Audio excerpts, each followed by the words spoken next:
If you're just joining us, this is part 3 of the Mitrice Richardson case. We encourage you to go back and listen to parts 1 and 2 before continuing, so that you'll have the full picture of Mitrice's story and the strange turns her case has already taken. In part 2, we followed the discovery of Mitrice's remains in the Malibu Canyon, less than 2 miles from the station where she was released. We heard about the disturbing murals, the family's shock at finding one of her finger bones left behind, and the troubling decision to move her remains before the coroner ever arrived. Through it all, her cause of death remained undetermined. And for her family, that word was torture, proof that evidence had been mishandled and that the truth was still out of reach. In the years since Mitrice's death and disappearance, the official version hasn't changed. She was released just after midnight, and she never came home. For the Los Angeles County Sheriff's Department, it remains an unsolved tragedy, but not a crime. That explanation has never been enough. And now, maybe there's something new. A name, a past, a possible encounter. Someone who may have crossed paths with Mitrice in the hours after she left the station. Someone whose story could change how we understand her final night. My name is Sarah Reed, and this is Sequestered Season 2, Case 6, The Disappearance and Death of Mitrice Richardson, Part 3.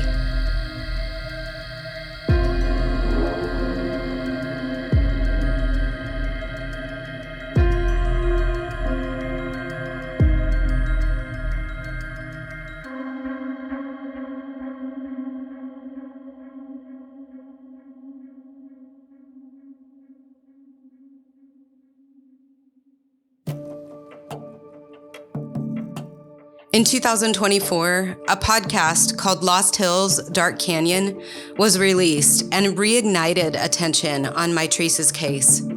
The podcast, produced by Pushkin Industries and hosted by the New Yorker journalist Dana Goodyear, brought focus to a man living in the Montanito community at the time of Mitrice's disappearance.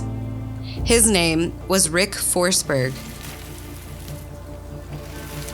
When Mitrice went missing, Forsberg was living in a makeshift fort in the woods near Dark Canyon, less than a mile from where Mitrice was last seen.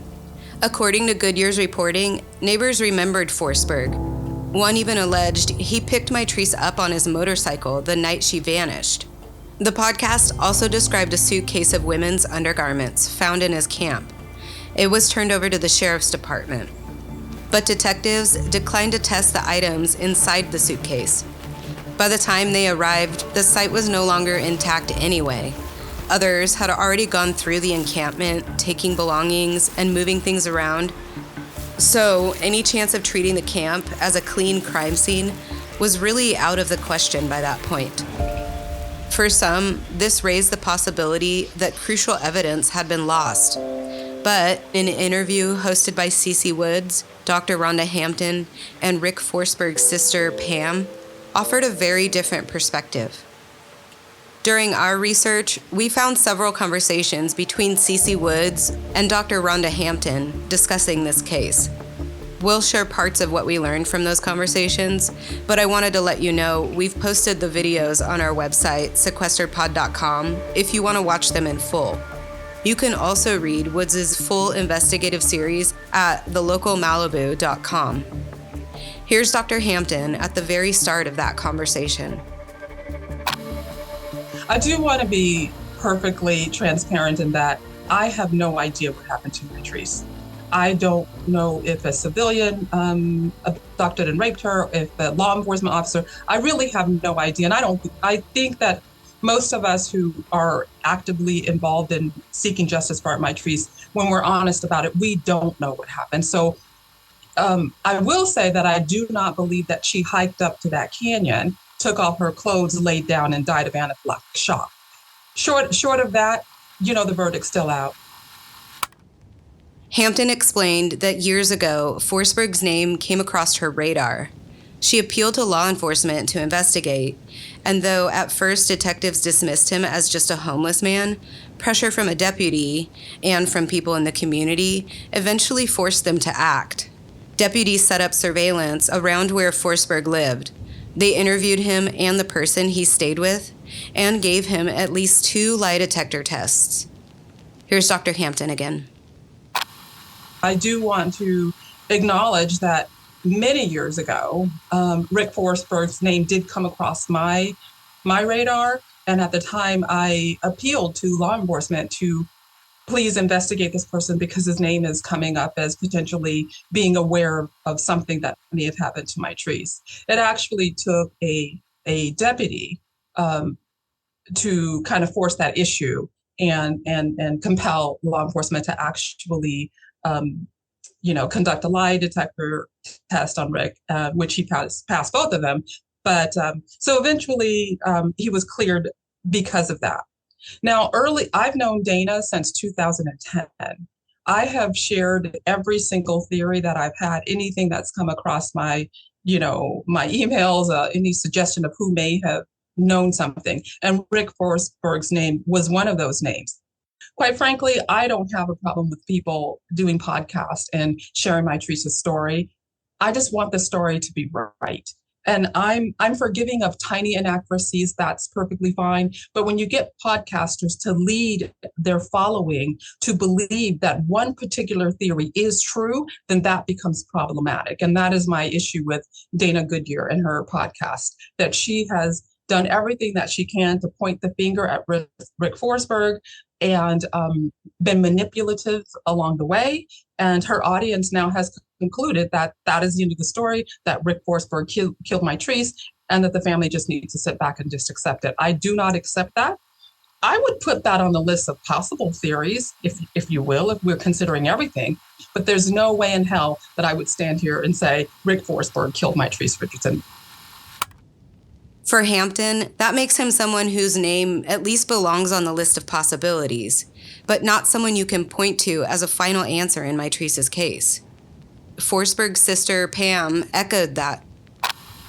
Well, first of all, I would never want to paint an angelic picture of who my brother was, because we all know he had a history with drugs, with alcohol, with women, and so on and so forth. Like I said, he wasn't an angel, but I do not believe that he was ever capable of murder. Never. As it turns out, Rick Forsberg passed away in 2019. His sister Pam said in the interview that she was blindsided by the Lost Hills podcast, and listening to the series left her in, quote, emotional shock. For her, the suitcase described in the podcast was circumstantial at best, with no clear evidence tying it directly to her brother. Dr. Hampton also pointed to something else, a timeline detail that many feel was overlooked. Rick Forsberg became important to me when I saw that video for a couple of reasons. One of which, when Mitrice first went missing in 2009, I got several phone calls and emails from individuals who said Mitrice was at that Bill Smith home closer to 4:30 in the morning. And after some time, that 4:30 in the morning changed to more like 6:30. And everybody kind of forgot that originally we were told that it was 4:30 in the morning. But when she interviewed him, and he said something along the lines that Mitrice was at that front porch closer to the 4:30 in the morning, that resonated with me. And that is one of the reasons why I definitely reached out to the law enforcement again, because the community had said, many members from the community had said 4:30 in the morning, and they also said at the front door of Bill Smith's house. And they also said that she was making comments that the house belonged to her and she was trying to get into that house. And so that when he says that when he come down from his encampment and heard this scuffle at the front door, that made sense to me. That was consistent. I shared that with Dana. That time frame difference between 4:30 and 6:30 may not make a difference to her, but it should make the difference to somebody who's investigating that case. Because now Rick Forsberg has eyes, at least reportedly has eyes on Mitrice at 4:30 in the morning. At the same time, other people in the community are saying that they heard her voice at the front porch. That discrepancy, whether Mitrice was seen around 4:30 in the morning or closer to 6:30 in the morning, could be significant. Hampton believes it should have been investigated more seriously. Pam also underscored the results of her brother's polygraphs. She recalled that the examiner was actually blown away, saying her brother had scored a +10, something she insisted nobody gets. Both Hampton and Pam agreed that Forsberg was not the clear-cut suspect some wanted him to be. They pointed out that unreliable voices were elevated in the Lost Hills podcast, while other troubling leads, like allegations against a park ranger, went unexamined. Their conclusion was simple. Mitrice's case remains open, and no single theory should be treated as the answer. Next, the investigation shifts to the very people who were supposed to protect the evidence.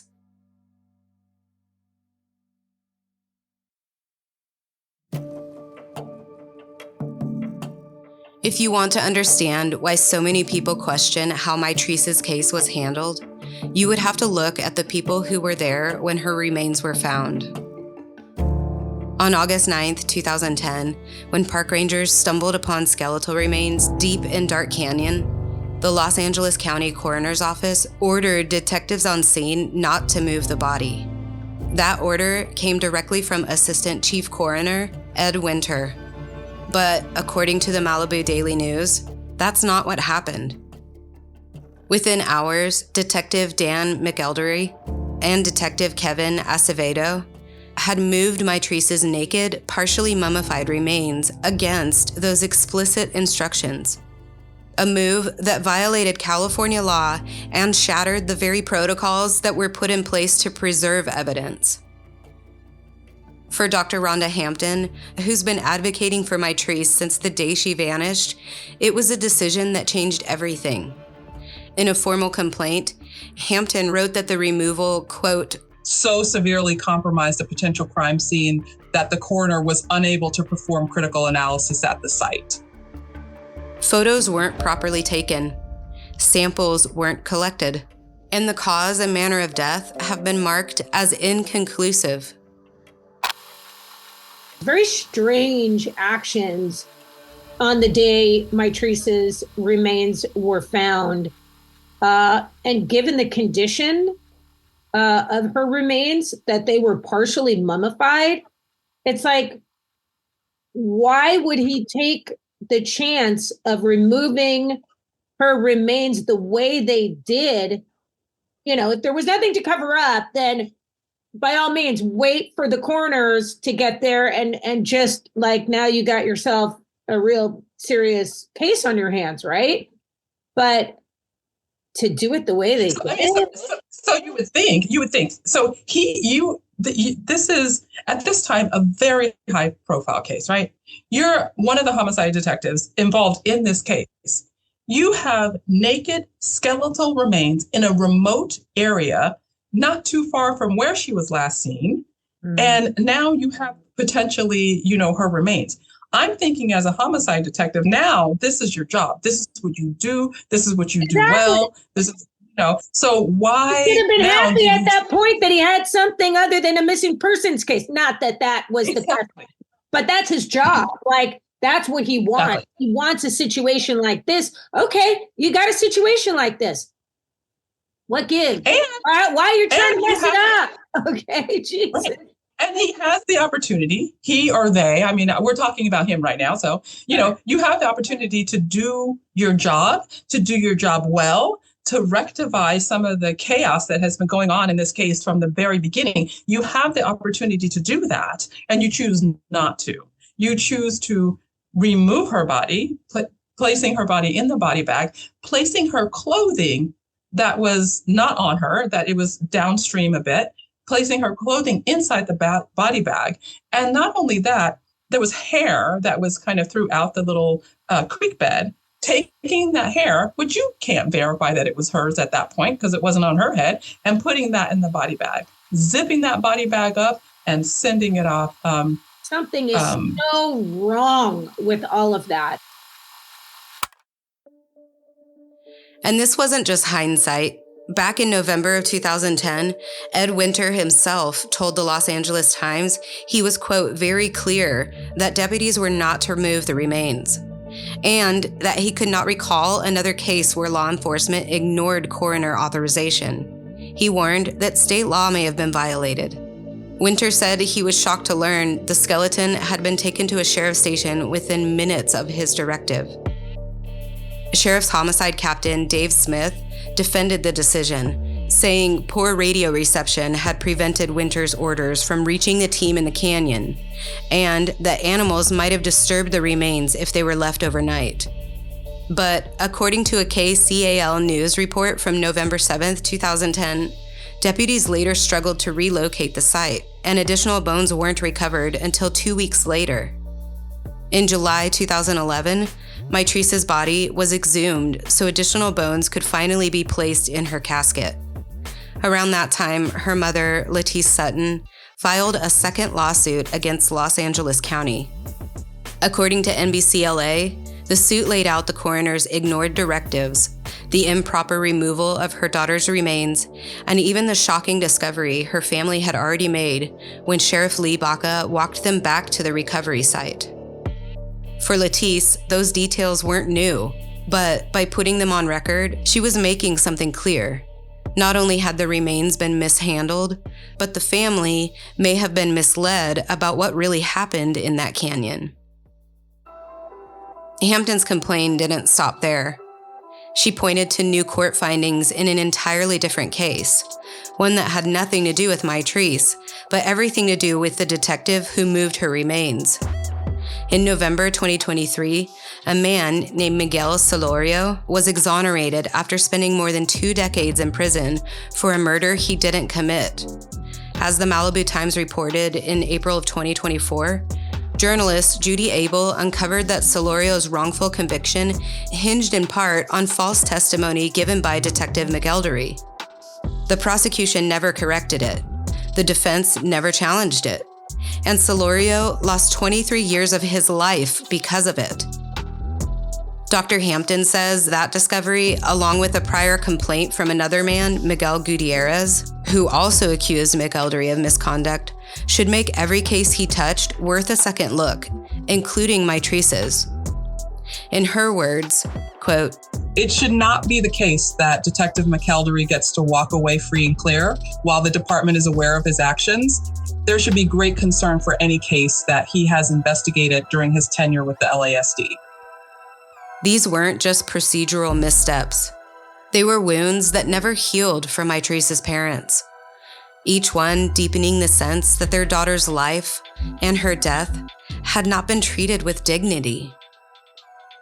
At a civil rights town hall in Los Angeles, months after her remains were recovered, Mitrice's father, Michael Richardson, stood before the community and voiced the pain, the outrage, and the unanswered questions that haunted his family.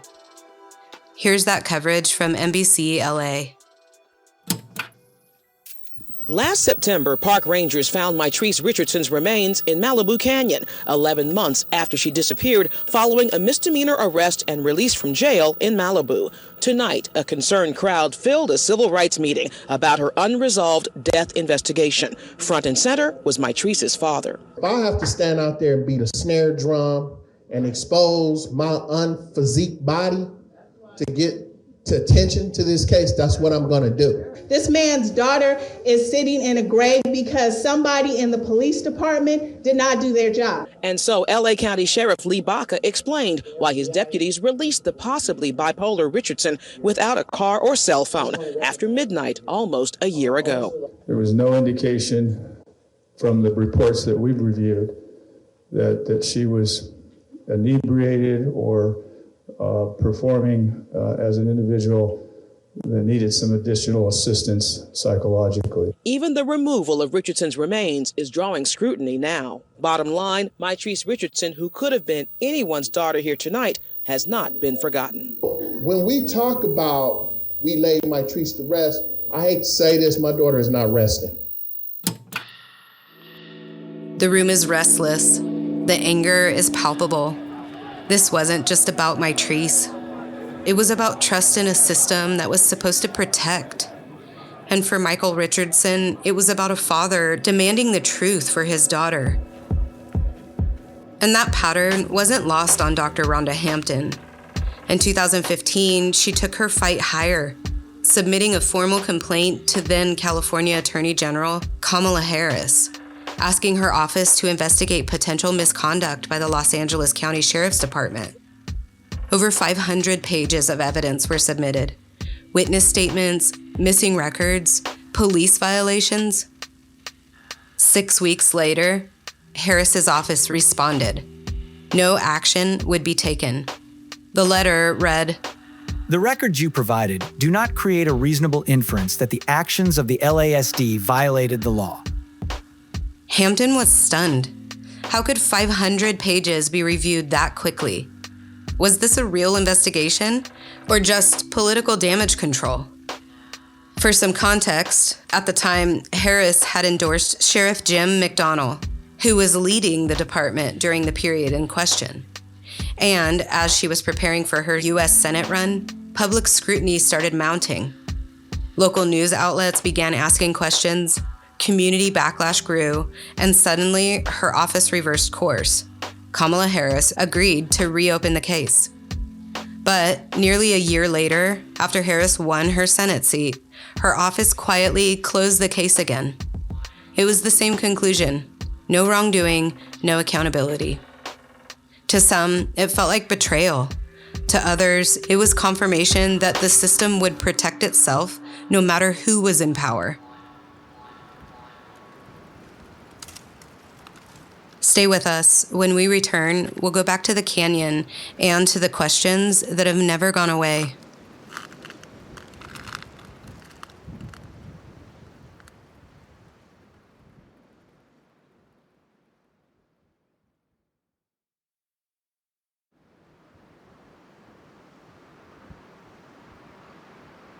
In November 2024, nearly 15 years after Mitrice Richardson vanished, the Los Angeles County Board of Supervisors increased the reward for information to $25,000, hoping to draw out someone still holding a piece of the truth. For Latice Sutton and Michael Richardson, the dollar amount doesn't matter. It's still all about truth and accountability. Mitrice vanished after being released in the middle of the night without her phone, wallet, or car. 11 months later, her remains were found in a remote canyon in an area where locals reported hearing screams. The official cause of death was inconclusive. No foul play was determined, and no charges were ever filed. But those decisions, from her release to the movement of her body, were made by people in positions of power. People like Detective Dan McElderry. And when one of those people is later found to have lied in a separate murder trial, sending an innocent man to prison for decades, it shakes the foundation of the entire case. For Dr. Ronda Hampton, the fight has always been about more than Mitrice. It's about every missing person of color whose case doesn't make headlines. To ask a family to accept, quote, no foul play isn't right. 15 years later, these questions remain. Why was Mitrice released in the dead of night? Why was her body moved against the coroner's orders? Why were leads allowed to go cold? And what else has never been revealed? Until those questions are answered, Mitrice Richardson's case will remain more than an unsolved mystery. It will remain a test of who is worth protecting and who is left to disappear. If you have any information in the Mitrice Richardson case, please contact the Los Angeles County Sheriff's Department Homicide Bureau at 323-890-5500. Or you can reach out to Dr. Ronda Hampton directly at drrondahampton@yahoo.com. We'll put her information in the show notes for you. Thank you for joining us for Season 2 of Sequestered. This season has been about the families who keep asking questions, the advocates who refuse to give up, and the victims whose voices still matter. Mitrice Richardson deserves answers, and so do so many others.